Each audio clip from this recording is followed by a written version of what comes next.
Yeah, we spent so much time talking about the injury concerns. A lot of those are out of his control. What he and the staff there in Miami can't control is, I think, how they address some of the issues that the offense ran into last year at the end of the season, especially when defenses were specifically keyed in on taking away the middle of the field. Some of those. With training camp just about 2 or 3 weeks away, I thought I'd fill you in on a little secret that I've kept kind of hidden since December of last year.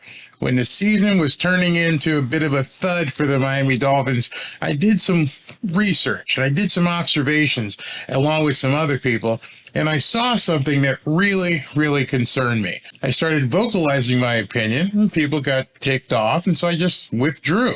But now as we're getting ready to go into a new season, I think I can share it with all of you. You see, many people DM me or send me emails asking me to make predictions. I don't do predictions. I don't gamble. I just merely make observations as to what I think a team can or can't do. And I have an observation that I believe is the key for the Miami Dolphins season in 2023. And believe it or not, it has nothing to do with Tua staying healthy. But Barry, for the last 5 or 6 months, everybody, including you, have said if healthy, if Tua stays healthy. Well, here's why. The observation is being healthy isn't really something you can control. Nobody wants to go out and get injured. Nobody expects to go out and get injured. An injury just happens. There's nothing you can do. You can get your body in better shape. You can bulk up. You can run. You can do jiu-jitsu. But an injury is going to happen whether you do anything about it or not.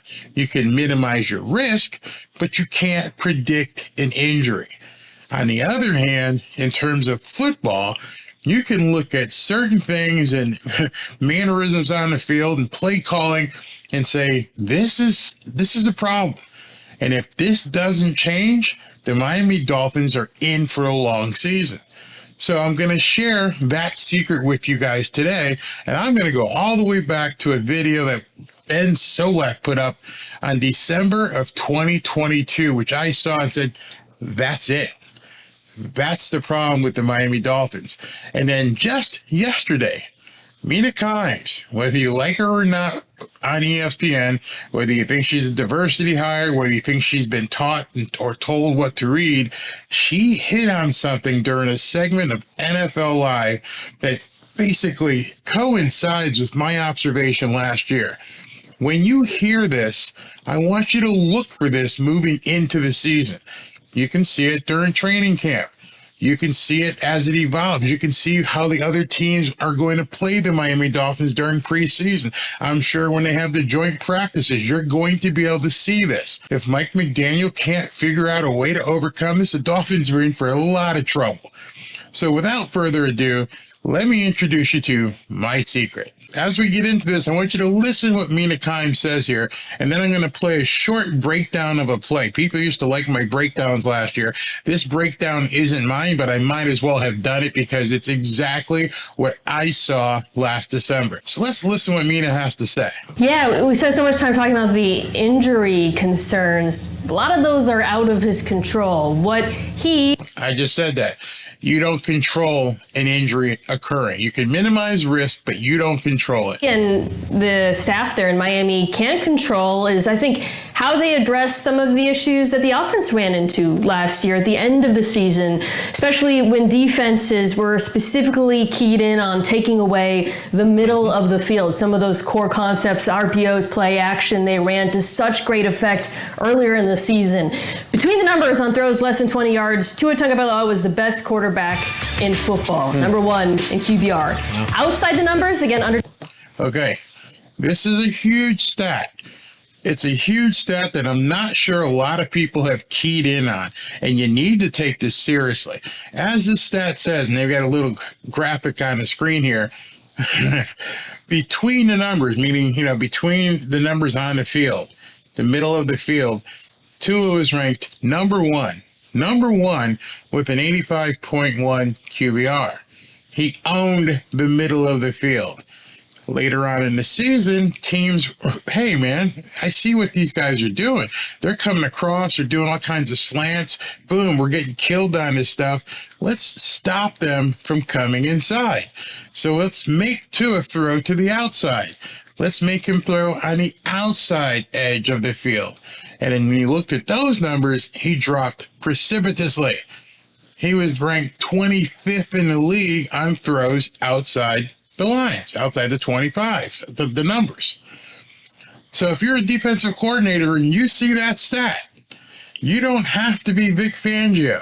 You don't have to be Andy Reid. You can be a second-year defensive coordinator and go, hey, I think what we're going to have to do is make sure that we shut off the middle of the field for Tua and make him throw outside the numbers. If we can make him throw outside the numbers, he's a below average quarterback. He's an MVP candidate if we don't stop people coming across the middle. On the outside, he's not even worthy of being a starting quarterback per se. He's 25th in the league. So when you look at those numbers going into preseason camp this year, what is Mike McDaniel going to do about those numbers? What is Mike McDaniel's plan to stop teams from taking away the middle of the field? Doesn't matter how much speed you have. Doesn't matter who's out there, whether it's Tyreek or Waddle. If they can't do the slants, the comebacks, and come around inside, then you're saying we got to throw outside the numbers or we got to throw deep. Those are your only two options. Yes, you got some outlets with your backs. Maybe that's why Dalvin Cook would be so good here. But maybe that's also why Dalvin Cook is needed, because Mike McDaniel knows these numbers. He knows these numbers inside and out. He understands the middle of the field, for the most part, is going to be taken away. They are going to force the below average quarterback for the Miami Dolphins to show up. They're going to force that quarterback who can't throw outside the numbers to be the one they face every single week until he can prove that he can beat them. See, the NFL is a game of repetition.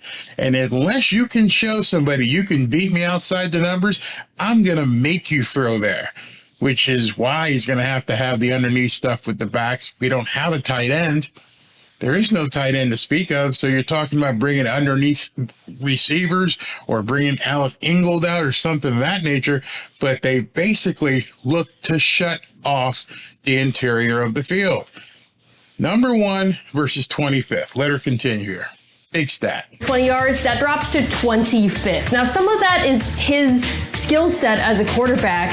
His strengths are his anticipatory throws, his quick release, his accuracy. He doesn't have that power arm, so he's always... Now I know a lot of people don't want to hear that. They think he's got a big arm because he can throw a 50 or 60-yard ball. That's not a power arm. A power arm is where you can hit somebody doing an out route about 15 yards deep. You can get that ball there. As of right now, Tua has not shown that he can do that. Hence the numbers. Outside the numbers, he's 25th. He's way down at the bottom of the pile. So he's going to have to prove that somehow, or Mike McDaniel is going to have to do some kind of different, play call in here. So let's continue. Going to be a little bit worse throwing outside the numbers. However, I also think there are things that this offense can do to create space in the flats, on outs, use those speedy wide receivers they have that I think will force defenses to respect that part of the field so that they don't run into the same issues they saw at times at the end of last year. So she's absolutely right. That's is when the magical genius of Mike McDaniel has to be shown. You just can't acquiesce. You just can't give up the middle of the field like you did at the end of the season last year. You just can't say, no, we can't do it. They've taken it away from us, because if that is the case, the Dolphins are in for a long, long, long season if they can't throw to the middle of the field. So let me illustrate that. Rather, let me show you a video that Ben Solak did, because it's absolutely perfect. And the visual on this breakdown from December of 2022, it's against the Chargers, will allow you to see what exactly we're talking about when we say he's not throwing the ball to the numbers. He's not throwing the ball on the outside. He doesn't even look for it for the most part. Yeah, there were a couple throws this year where he did get some of that done, but for the most part, at the end of the season, they just took it away. So let me go ahead and put this up so you guys can we can go through this together and you can check this out. I want to talk about this play. A great example of what Brandon Staley was doing to Tua last night. 2nd and 9, the Dolphins get into one of their favorite looks. They get this jet motion from Tyreek Hill, and then they snap it right as he gets into a stack alignment with Jalen Waddle. From this alignment, they put a ton of vertical stress on you, right? They can run the big post here. They can run the corner route. They run a little curl route. Tyreek Hill's on the wheel route, right? So he's got momentum. He can go vertical upfield. He can run a little stop route, or he can run a dig. That's what he runs on this play, right? So they have a ton of vertical stress on you, and they get to this intermediate middle of the field with Tyreek Hill. So what do the Chargers do? Because the Chargers know this is coming. The Dolphins run this play constantly. Yeah, the Dolphins run this like constantly. You know, one of the things with, I don't know if you've ever heard the saying, the second run through the lineup, when you're a good pitcher and you're really doing well in the first, second, third innings, and then all of a sudden the lineup comes up for their second at bat. That's what separates the good from the great. That's what separates the minor leagues from the pro players, is because, I've seen your stuff. I've seen your stuff, and now I know what you can do, and now I'm ready for you. Now, at the same token, what makes the great pitchers is you see my stuff 3 or 4 times. You played me 3 or 4 times, and you just can't stop me. Right now, everybody in the league has seen this game film, has seen what they can do, and Mike McDaniel is going to have to change this. He's going to have to change it tremendously in order for the Miami Dolphins to succeed this year. I don't care who's on the field. This isn't going to work. Pre-snap, it looks like press coverage, right? Michael Davis pressed up on Tyreek Hill. They love this matchup. They've been pressing Tyreek Hill with Michael Davis all night. So the Dolphins say, we're not going to let you press. We're going to put Tyreek Hill in motion. Man coverage, usually Michael Davis would follow Tyreek Hill, but in this case, the slot follows him. The Chargers are saying, listen, Michael Davis is only helpful to us if he's pressing. If you're going to put him in motion, we can't press him. We're not going to send Michael Davis chasing him. We're going to send the slot after him. So now you get the slot corner. Tyreek's got way too much speed for you to expect to press up on him. Nope, not going to happen. And Asante Samuel against these 2 routes from Jalen Waddle and Tyreek Hill. Watch the leverage with which these 2 corners play. Bang. They're only 3 steps or so into their route, and they've already forced Tyreek and Waddle into the position that they want them to. They're not going to give up the middle of the field. You're not coming across. We're going to force you outside. Tua needs to read this right now, and down there at the 40, hit that receiver on an out route, but that's not what happens. Inside and upfield. Inside and upfield. What are the Chargers saying with this? They're saying, hey, we know what you want. You want the intermediate middle. Tua throws to this area of the field more than any quarterback in the league by any quarterback in the league. And he was number 1 rated in the league. So by the time they got to see the Chargers have seen the game film over and over and over. And they're like, we're just not going to give him the inside of the field. We're not going to give him the middle. Period. Nope, not going to happen. We're going to force this guy to be the below average quarterback who can't make the throw outside the numbers. We are not going to give it to you. Anything that is inside and breaking upfield, we are going to have leverage on. We're going to have a lurking safety, right? Robber safety dropping this area of the field. We are not going to give it to you. It's not open. So Tua should see pre-snap. The second this ball is snapped and he gets his eyes to... Boom, right there. Now, you know how a lot of people at the end of the season were saying Tua was a spot thrower. He was going to throw no matter what. It's because when you're throwing to the middle of the field and it's wide open, you can be a spot thrower because there's nobody there. And you've got 2 amazingly fast wide receivers who can come across and catch that ball in stride and take it to the house, a la what Jalen Waddle did against Green Bay. But in the second half, concussion or not, Green Bay probably went in and said, hey, listen, we see what they're doing. Let's take away these spot throws. Let's take away this inside stuff that they're doing. So watch what happens. There to this safety. Once this safety's in this area of the field, check and see the leverage of these corners. He should know this is not open. This is never, ever, ever, ever open. He should be processing post-snap and not throwing this ball. Boom. He should be processing post-snap, meaning once he gets the ball, he takes his drop back, he sees a safety bleed over, he sees these two guys are basically forcing these guys outside. The inside's not gonna be there.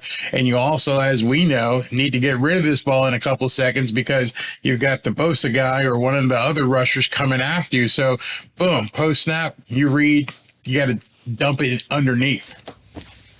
He throws it because Tua doesn't do a lot of post-snap processing. Instead, he just points and shoots. Wherever Mike McDaniel said there'd be space, wherever Tyreek Hill is, I'm just going to throw it there. So, yep, and that was a conviction that people were saying at the end of the year that a lot of Tua stands, a lot of people didn't want to accept. When all you had to do is look at film, there was no possible way that throw was going to be completed.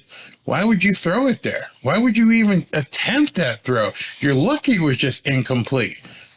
But it was predetermined. I'm going to throw it because I think Tyreek or Waddle might be open in the middle because it's worked all season. Chargers have this gloved up. Right now, Tua should be saying, all right, one-on-one with Mike Gesicki, one-on-one Alec Ingold. Those are your best options because the Chargers have taken away everything you wanted. If you're running an outbreaking route, sure, you could throw this to Tyreek Hill, but you're not. The Chargers don't think you can throw that far hash. So they're boom. Now that's a big thing right there. We're going to give you the deep out. We just don't think you can throw it. We don't think you have the arm to get the zip on the ball to beat us back there.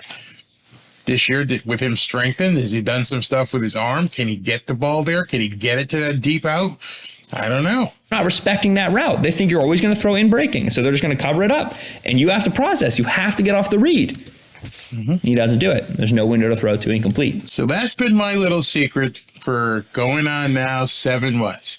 We're in July. That was in December. And that's what we were left with at the end of the season.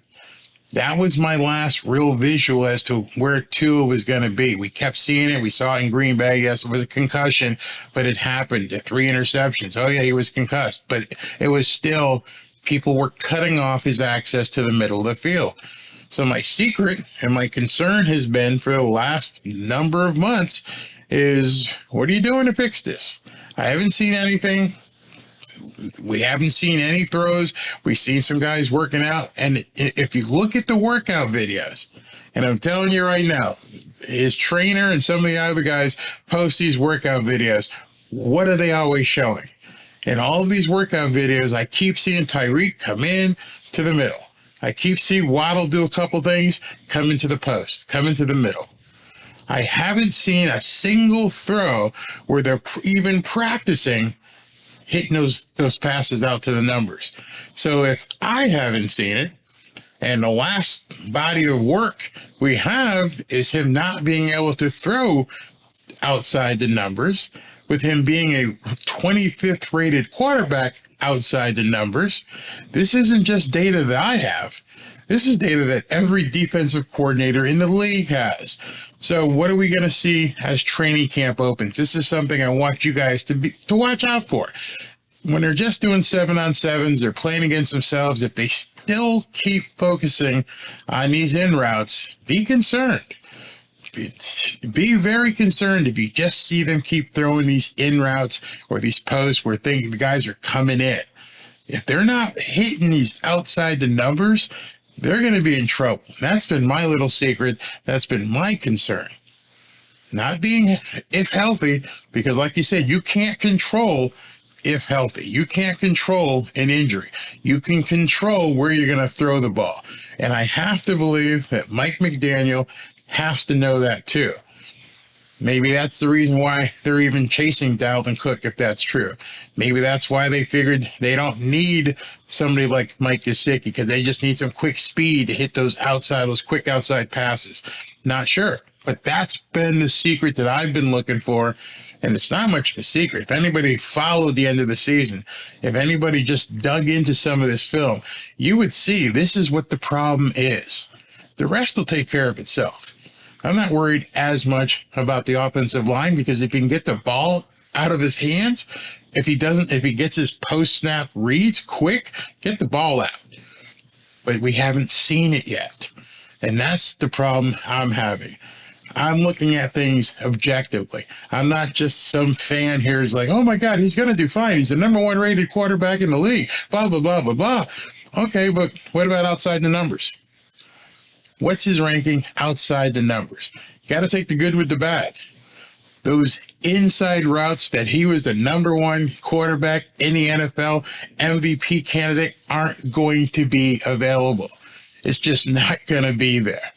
So I'm looking for the change. I'm looking to see what Tua does different, what Mike McDaniel does different to combat what these defensive coordinators already know. Let me know what you think. Watch out for this stuff. This is when we're now going to get deep into football. I'm taking my turn here where I'm starting to dig deep into the football. No more wondering, no predictions, no old videos that people keep posting on Twitter of him throwing touchdowns and say, oh, it's going to be fantastic. No, man. Now it's like, roll up the sleeves. Let's go. We got to go to work because you need to show everybody that if you are, quote, him, well, him can hit those passes outside the numbers. If not, the Dolphins are in for a long season. Let me know what you think. Pick them off my rocker. Challenge what I just said. Tell me different. Tell me that you see things different, that you think the inside of the field is going to be wide open. I don't see it happening. And I haven't seen anything, probably nobody has yet, that says anything otherwise. But I do see the training videos, and I just keep seeing these guys run in routes. That ain't going to be there, man. I haven't seen anything where these guys go this way and then fan out. Let me know what you think. Fins up. Can't wait for the season. Is anybody catching on to this Barry guy?